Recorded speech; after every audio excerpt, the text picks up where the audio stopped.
Hai teman-teman, perkenalkan nama saya Andika Adi Firmansyah, bisa dipanggil Dika, dari Universitas Slamet Riyadi, Fakultas Hukum. Saya akan menjelaskan tentang hak menguasai negara dalam mata kuliah Hukum Agraria. Apa itu hak menguasai negara? Hak menguasai negara adalah suatu kewenangan atau wewenang formal yang ada pada negara dan memberikan hak kepada negara untuk bertindak baik secara aktif maupun pasif dalam bidang pemerintahan negara.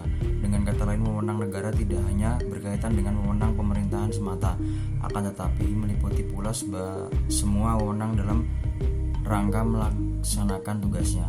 Tanpa adanya penguasaan negara, maka tidak mungkin tujuan negara yang telah ditetapkan dalam konstitusi atau undang-undang dasar dapat diwujudkan.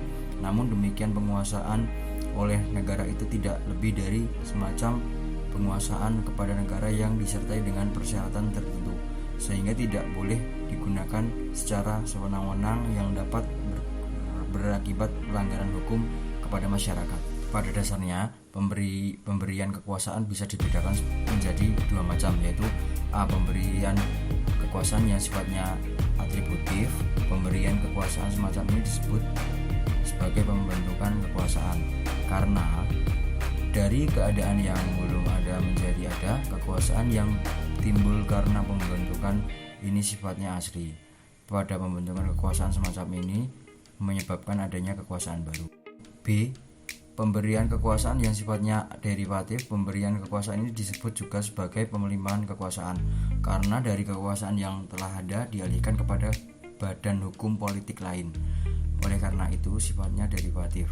Secara formal, kewenangan pemerintahan untuk mengatur bidang pertahanan tumbuh dan mengakar dari pasal 33 ayat 3 Undang-Undang Dasar 1945 yang mengatakan bahwa bumi, air, dan kekayaan alam yang terkandung di dalamnya dikuasai oleh negara untuk dipergunakan bagi sebesar-besar kemakmuran rakyat.